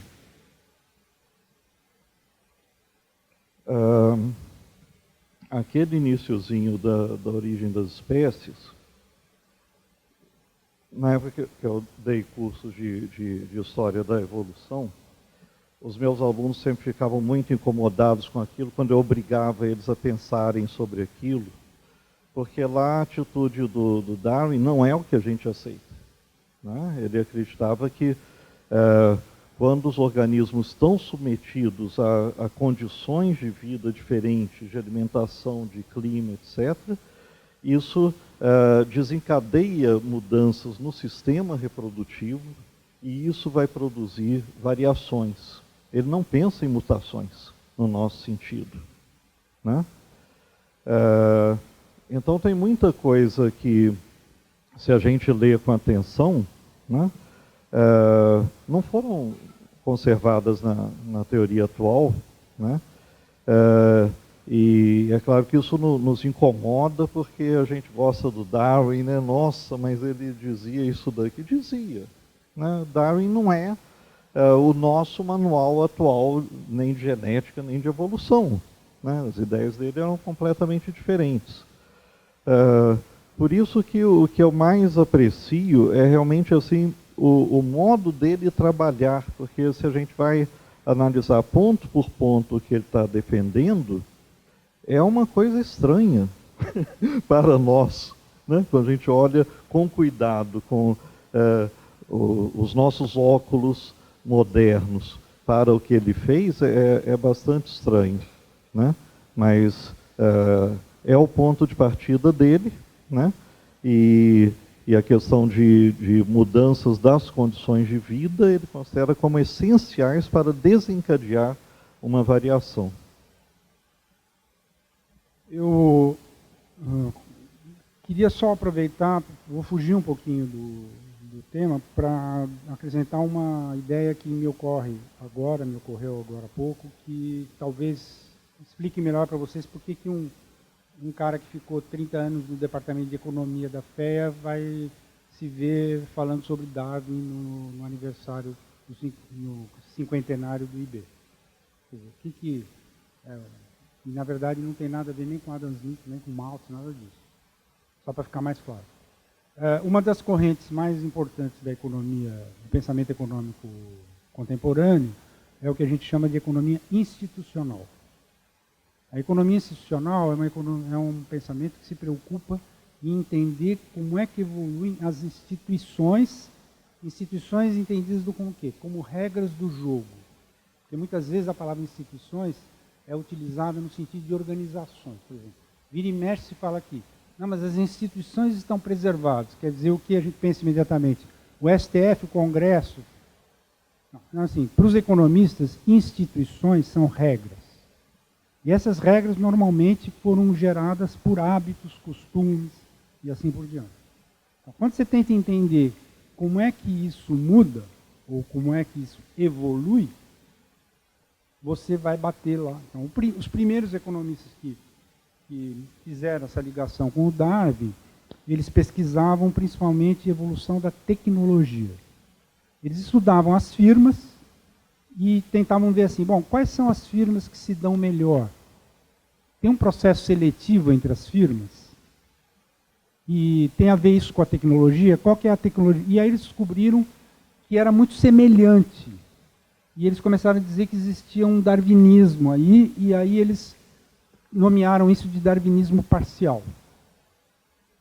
Aí, passa um tempo, vem aquela tremenda enxurrada das obras do Dawkins, que é um partidário do darwinismo universal, no sentido ele acha que esse algoritmo, que o Dennett chama, se aplica a absolutamente tudo. Né? Então, isso tem até um site com esse título, vocês podem ir lá ver, Darwinismo Universal, tem o nome das pessoas que fazem parte disso, aderem a essa visão, etc. E o Hodgson, que eu citei, que foi a minha fonte inicial, quando eu estava estudando economia institucional, ele tem uma visão de que não é darwinismo parcial só, mas também não é do jeito que o Dawkins fala, e esses outros caras falam que é universal, que é tudo. Para começar, só se aplica a coisas coletivas, populacionais. Então não é tudo. Né? Mas nisso, tudo que é populacional, etc., você vai identificar que existe variação, em princípio aleatória, existem fatores que vão condicionar determinismos e resultantes. Só que, historicamente, a gente vai levar muito tempo para constatar isso. Por exemplo, vou dar um exemplo que eu acho um dos mais interessantes. Uma dessas instituições, uma dessas regras do jogo, ou norma, que eu poderia contar, é, por exemplo, o casamento monogâmico. Então, se a gente for ver a história das relações matrimoniais na humanidade, nós vamos observar um processo seletivo que começou com uma extrema variação e termina selecionando essa forma, e não completamente ainda. E eu posso interpretar isso usando o raciocínio do Darwin. Essa é a ideia. Então, são fenômenos desse tipo que os economistas observam e analisam e percebem essa semelhança e percebem que ajuda eles pensar, se eles estudarem o pensamento do Darwin, isso ajuda eles a entenderem esses fenômenos. Evidentemente, como eu disse, não se aplica a tudo, tal. Por isso é que o Hodgson prefere a expressão não darwinismo, ele recusa o darwinismo universal como parcial e usa a expressão darwinismo generalizado. E eu, pessoalmente, como disse para vocês, prefiro não usar darwinismo. Então, no livro que eu mostrei, em que eu tentei contar essas coisas em detalhe e dando todas as referências, eu prefiro a expressão materialismo darwiniano. Porque, também para ressaltar, vamos dizer, enfatizar, que o Darwin era, pelo menos depois do Beagle, ele era profundamente materialista. Materialista, evidentemente, não no sentido vulgar, né? como filosofia. Então, foi muito cedo que ele notou isso, ele conta isso na autobiografia e tal, mas ele, enquanto ele estava no Beagle, não. Enquanto não estava no Beagle, ele tentava conciliar aquilo que ele tinha tido uma formação para ser pastor lá em Cambridge, e era a última experiência que ele tinha tido, aqueles últimos anos de Cambridge, logo ele embarcou. Aí, durante a viagem, ele tinha pesadelos e discussões com os marinheiros incríveis, porque ele ficava querendo citar a Bíblia e os caras esculhambavam ele porque ele acreditava na Bíblia e coisas do gênero. E ele confessa que durante a viagem isso foi uma coisa que atormentou ele, até que em um determinado dia, quando ele entendeu quando ele começou a entender a evolução, ele se desligou do pensamento teísta, vamos dizer assim.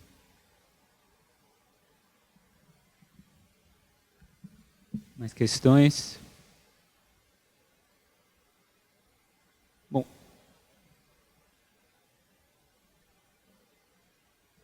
Eu já estava pensando um pouco nisso, e o senhor mencionou,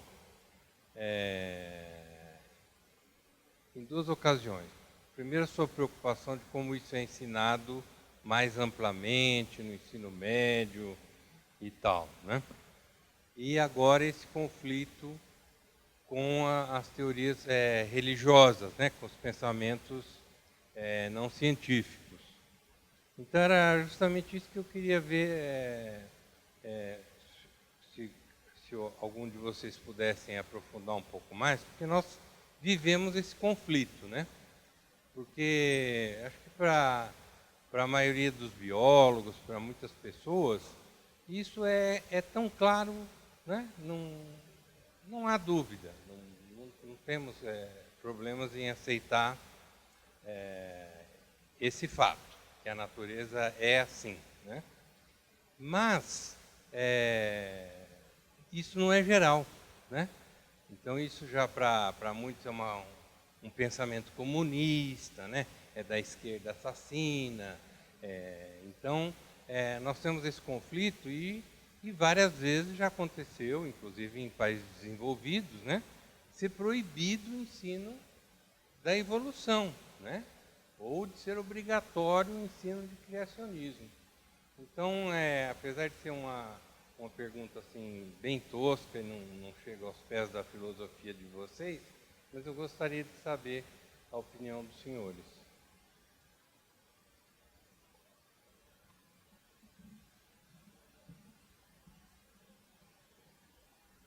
Olha, bom, isso vai ser um problema ainda que vai nos acompanhar durante séculos, né? O criacionismo tem muita força, mas até agora, observando o que acontece no hemisfério norte, eu estou otimista como partidário da teoria darwiniana, vamos dizer assim.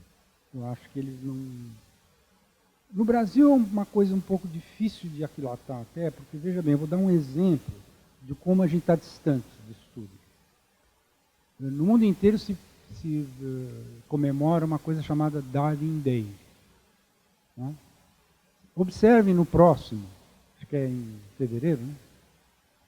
Observe no próximo quais são os eventos que são planejados, não é São Paulo, não, na USP.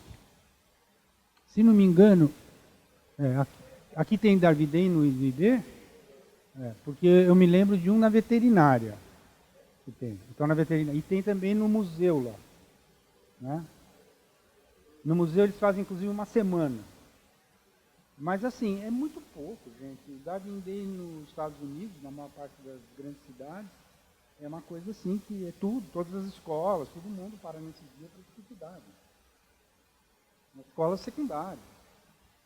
Então, eu não sei te dar a chave de como é que nós vamos sair dessa, mas é uma trabalheira. Você tem toda a razão, ainda mais na conjuntura atual, é extremamente desfavorável para os darwinianos.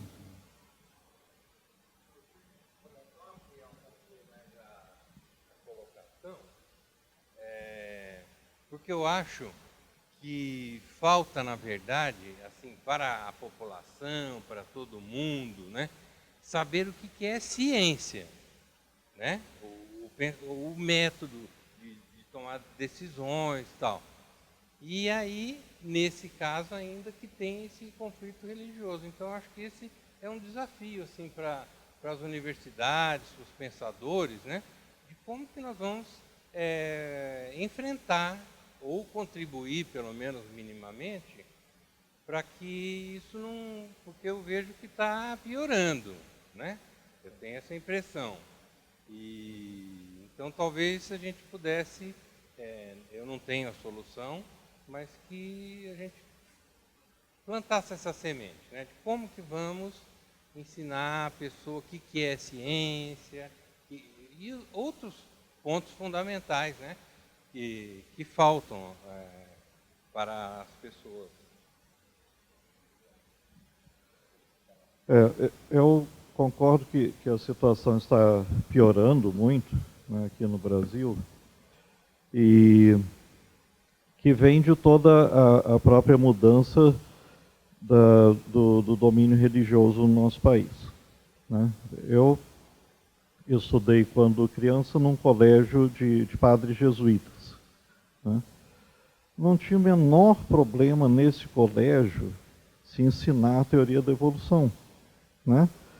Então, dentro do catolicismo, houve uma tentativa de ajuste, de adaptação, e aí, no caso dos jesuítas, tem o Teilhard de Chardin, que tentou, né, dar uma nova interpretação, mas aceitando uma teoria de evolução, etc. E até 2 décadas atrás, eu até pensava, nossa, lá nos Estados Unidos, aquele negócio de julgamento, se pode ou não ensinar a teoria de Darwin no início do século XX, ainda bem que no Brasil não tem isso. Não tinha, né? Não tinha, né? Mas agora a gente está numa situação bem diferente com a mudança religiosa no país, e é uma questão que, é claro, a academia tem responsabilidade, mas até que ponto a academia vai se voltar para um trabalho de divulgação científica de qualidade, uma coisa bem feita do ponto de vista de comunicação e que atinja uma parcela grande do público. Isso exige um investimento grande de tempo, de esforço, de dinheiro, ter uma equipe de mídia para isso, de televisão, esse negócio todo, e você não vai ganhar créditos em termos de pesquisa ao fazer isso. Quer dizer, quem quiser fazer esse tipo de trabalho vai estar sacrificando a sua carreira científica, né? Porque divulgação não é valorizado, né? Mas seria uma coisa fundamental. E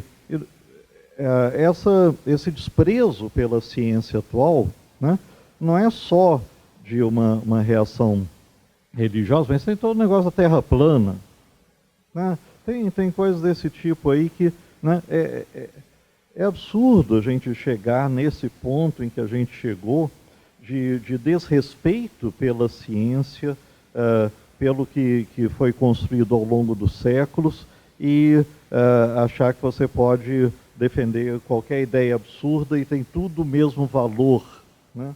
Não tem menor diferença entre o que está nos livros didáticos e a minha ideia de que a Terra é plana. Então a situação é muito grave, né? Claro que a academia tem responsabilidade, mas daí as pessoas se movimentarem para trabalhar nisso é outra questão, porque isso não é valorizado.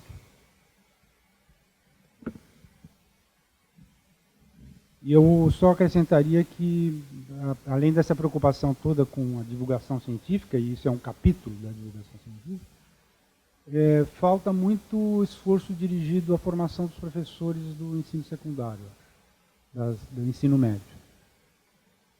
Não é só nisso que eu constato isso, mas assim, há um desafio muito grande para você ter formação científica no Brasil, se os professores do ensino médio não estão preparados para dar, entre outras coisas, isso.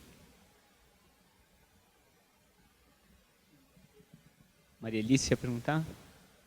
Senão eu tenho uma pergunta. Acho que Maria Alice ia dizer algo.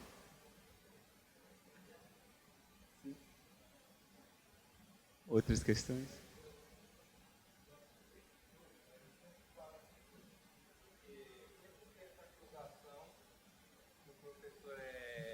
Mal preparado, tal. Existem esses problemas, né? Mas é que existe também uma progressiva desvalorização do professor, né? Então, eu tive a sorte, por exemplo, de no colegial ter uma professora que tinha sido formada aqui. Era da turma do professor Eurico aqui. Então, ela chegou lá no interior, tal, era como uma luz no mundo, né? E eles ganhavam bem, eles tinham uma vida boa, a gente via, todo tanto que a gente queria ser professor. Agora ninguém mais quer ser professor, né? Porque é massacrado, ganha mal, tal. Então, eu pondero um pouco isso, né? Só para te dar sem querer negar que seja assim, mas, por exemplo, recentemente eu participei de uma programação que foi feita no IEA chama Cátedra do Ensino Básico, alguma coisa assim. São professores, principalmente da Faculdade de Educação, mas também o Menezes, que em princípio é da Física, né? Mas se especializou nesse... E fiquei muito impressionado com o tamanho e a importância e a maneira como esses professores estavam lá para ser... Quer dizer, era uma coisa que se acontecia uma vez por mês, um sábado inteiro. Então os professores vinham aqui à cidade universitária para passar o dia aí com esse pessoal. E coisas desse tipo podem ser feitas, mesmo que a gente saiba que os professores ganham mal, por exemplo. E eu também tive uma experiência, que não faz muito tempo, em colaboração com o Sindicato dos Professores, para discutir com professores do ensino médio, principalmente questões de sustentabilidade. Como é que eles respondiam ao desafio de discutir com os alunos, explicar para os alunos o que é esse raio de sustentabilidade, desenvolvimento sustentável, etc. E foi a mesma coisa, quer dizer, perceber que no meio disso tudo, é impressionante o quanto ainda os professores são empenhados em, se tem oportunidade de obter mais conhecimento, etc. Malgrado essa desvalorização que implica, principalmente, que eles não tenham tempo para preparar a aula mais. Essa é Bom, temos ainda 5 minutinhos, talvez fazer uma questão. É o que estava faltando. Mas assim, acho que foi interessante que vocês tentaram separar o joio do trigo no que está no Darwin e o que não está. Porque a gente passa por camadas de interpretação que são complexas, né? Então, por exemplo, o Adam Smith, hoje tem gente dizendo, bom, é que todo mundo só lê A Riqueza das Nações e não lê a teoria dos sentimentos morais do Smith. Então, no fundo, talvez Chicago leu Adam Smith, via um certo darwinismo e tal. Eu queria colocar, a última vez que eu coloquei essa questão, a polêmica não foi pequena, né? Mas eu queria... já que a gente não tem nem tempo, é só para saber uma primeira opinião de vocês, a questão da teleologia, né? O quanto que, para o Darwin, isso estaria presente ou não. Né? Tem aquela carta que ele envia em 81 ao Grasham, dizendo, olha, concordo com você que o universo me parece que não poderia ser fruto do acaso, mas eu fico aqui lutando às voltas com isso. Né? No que vocês veem que é propriamente darwinista, darwiniano ou não, como que vocês veriam a teleologia? Porque na versão handbook se fala, teleologia foi expurgada, né? Como que vocês entendem da leitura de Darwin de vocês? Eu prefiro que o Roberto...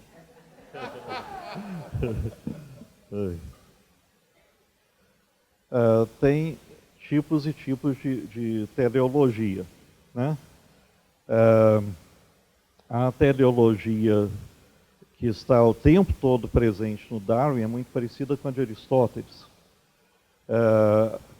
A teleologia de Aristóteles não é a ideia de que alguém planejou sabiamente o universo, né?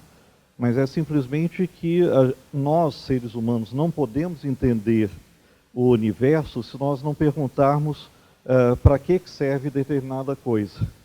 Né? Então, por que determinado tipo de pássaro tem um pescoço comprido? Né? Qual é a função disso, a gente poderia dizer? Né? E o tempo todo, nos seus estudos sobre os seres vivos, o Aristóteles é guiado por essa ideia, para que serve isso, qual é a função disso, e isso é o que está presente o tempo todo no Darwin, explicitamente. Mas a gente não chama isso de teleologia, mas é o estudo das causas finais no sentido do Aristóteles. Né? Agora, outra teleologia é que estava em moda no século XIX e que tem uma interpretação teísta. Né? O Darwin foge o tempo todo disso. Será que no fundo, no íntimo, ele ainda tinha alguma coisa desse tipo? Eu não sei, mas para a obra dele, eu diria que é irrelevante se isso ainda existia dentro dele. Qualquer coisa que eu acrescentasse estragaria a resposta. Estamos terminando. Mais alguma questão? Bom, então muito obrigado ao professor Roberto, ao professor José Eli.